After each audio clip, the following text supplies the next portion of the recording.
ગુજરાતીઓને ત્યાં કંઈ પણ તહેવાર હોય કાં તો પછી પ્રસંગ હોય, ગમે તેવો નાનો મોટો, તો મીઠાઈ તો બનતી જ હોય છે અને એમાં પણ બુંદી તો સ્પેશિયલ બને જ છે.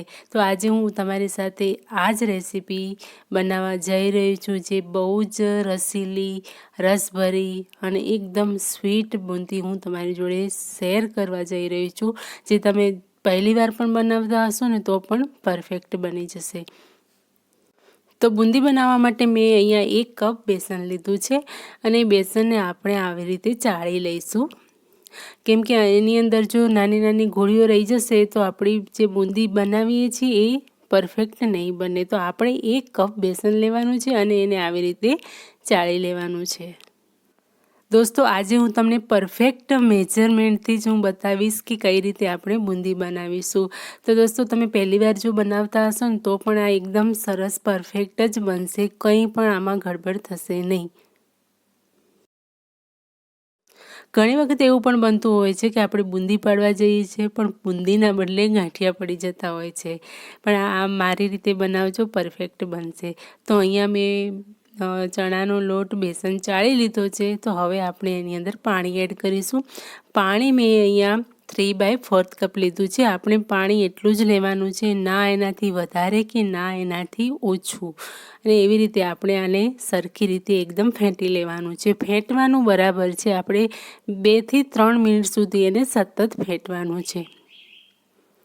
બુંદી બનાવવાની ખાસિયત જે છે ને એ બસ આ બેટરમાં જ છે. બેટર જો તમારું વ્યવસ્થિત પરફેક્ટ હશે તો તમારી બુંદી સરસ જ પડશે, એકદમ ગોળ પડશે. તો અહીંયા આપણે બેટરને સાઈડમાં મૂકી દઈશું 2 થી 3 મિનિટ સુધી.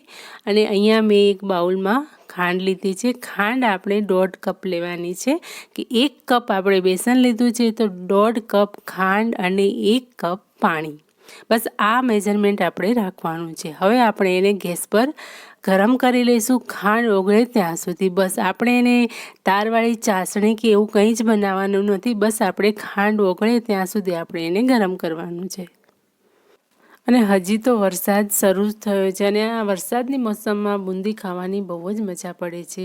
તો મેં અહીંયા એક સાઈડમાં તેલ ગરમ કરવા મૂકી દીધું છે અને આ બાજુ ચાસણી પણ આપણી તૈયાર થઈ જશે. એ પહેલાં હું આની અંદર 2 થી 3 ઇલાયચી એડ કરીશ.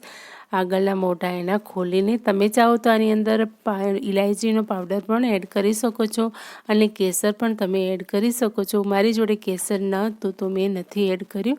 કેસરનો મતલબ એ છે કે એનો કલર સારો આવે, થોડો કેસરી પડતો આવે, એટલા માટે કેસર એડ કરવામાં આવે છે. તો મેં અહીંયા ઇલાયચી એડ કરી છે અને આપણી આ ચાસણી લગભગ હવે તૈયાર થઈ ગઈ છે.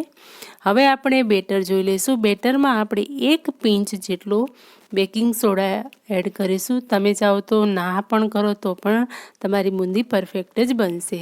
પછી આપણે એને સરખી રીતે ફેંટી લેવાનું છે ફરીથી.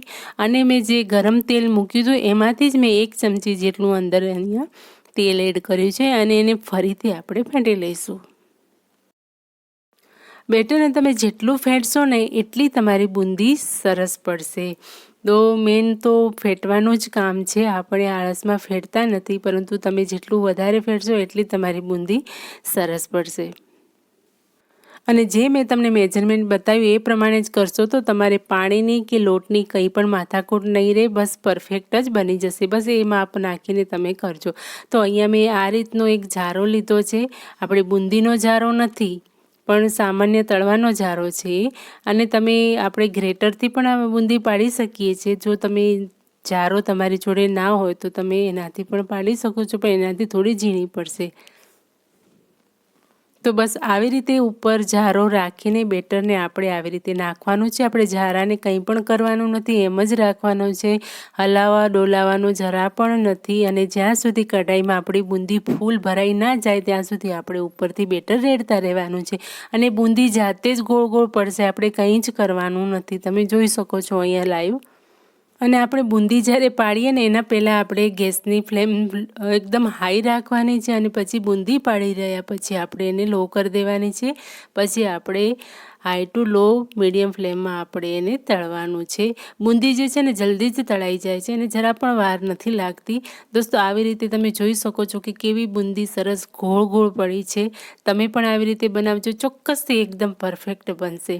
તો બુંદી અહીંયા તળાઈ ગઈ છે. હવે તો આપણે એને બીજા જારામાં કાઢી લઈશું. અને તમને જોઈને જ તમે ખુશ થઈ જશો કે આટલી સરસ બુંદી આપણે જાતે પાડી શકીએ છીએ.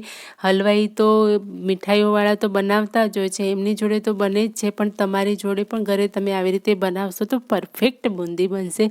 તો હવે આપણે આને ડાયરેક્ટ ચાસણીમાં અંદર એડ કરી દઈશું અને પછી આપણે એને સરખી રીતે હલાવી લઈશું, જેથી જે ચાસણી છે ને એ અંદર ચૂસાઈ જાય, મતલબ કે આવી રીતે એને હલાવી લેવાની છે. ફરીથી બીજું આપણે આવી જ રીતે બુંદી પાડવાની છે, પરંતુ જારાને આપણે ક્લીન કરી લેવાનો છે. આવી રીતે બંને સાઈડથી ક્લીન, મતલબ કે આપણે પાણીથી એને ધોવાનો નથી, બસ આવી રીતે હાથથી એને ઉપરનો જે લોટ હોય એને કાઢી લેવાનો છે. તો મેં અહીંયા બધી બુંદી બનાવી લીધી છે અને ચાસણીમાં પણ એડ કરી દીધી છે. પછી આપણે એને સરખી રીતે મિક્સ કરી લેવાની છે.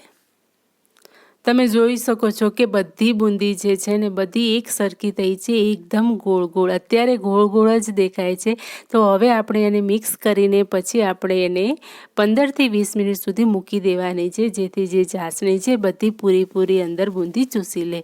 તો આપણે 20 મિનિટ પછી તમે જોઈ શકો છો કે જે બુંદી છે ને પહેલાં કરતાં પણ વધારે ગોળ ગોળ થઈ ગઈ છે ચાસણી પી લીધા પછી.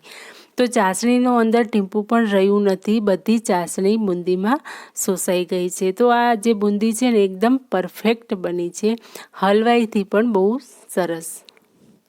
તો ઘરે કોઈ પણ મહેમાન આવવાના હોય, ઓંચિતાના આવવાના હોય, તો તમે આવી રીતે અડધા કલાકની અંદર તમે 2 કિલો બુંદી બનાવી શકો છો તરત જ. અત્યારે તો મેં શૂટિંગ કરતાં બનાવી છે તો થોડો ટાઈમ લાગે છે, પણ આમ તો આપણે ફટાફટ બનાવી જ શકીએ છીએ. તો સારી રીતે આપણે મિક્સ ફરીથી કરી લેવાની છે અને પછી આપણે એને સર્વ કરવાની છે.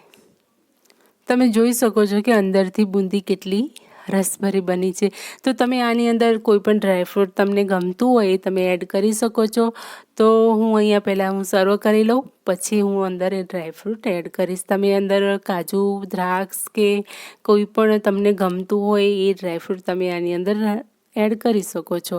તો આવી રીતે તમે સર્વ કરજો, જોઈને પણ બધા ખુશ થઈ જશે અને બધાને આ જ ખાવાની ઈચ્છા થશે. કોઈ પણ મહેમાન આવવાનું હોય ને ફટાફટ આ તમે બનાવી દો, વાર પણ નહીં લાગે, ઝટપટ બની જશે. તો મેં અહીંયા પિસ્તા છીણીને નાખ્યા છે. તમે તમારા ટેસ્ટ મુજબ તમે કંઈ પણ અંદર એડ કરી શકો છો. તો દોસ્તો તમે જોઈ શકો છો કે કેટલી પરફેક્ટ બુંદી બની છે, એકદમ રસભરી.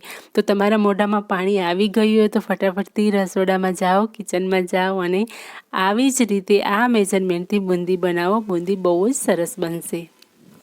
દોસ્તો હું જ્યારે પણ રેસીપી તમારી જોડે શેર કરું છું ને ત્યારે કોશિશ કરું છું કે સહેલામાં સહેલી રીત તમારી સાથે શેર કરું, જેથી તમને જલ્દીથી આવડી જાય અને બનાવી શકો. તો દોસ્તો મારી આ રેસીપી તમને જરા પણ ગમી હોય તો પ્લીઝ લાઇક કરજો, શેર કરજો, કમેન્ટ કરજો અને ચેનલ પર નવા હોય તો ચેનલને સબસ્ક્રાઈબ કરી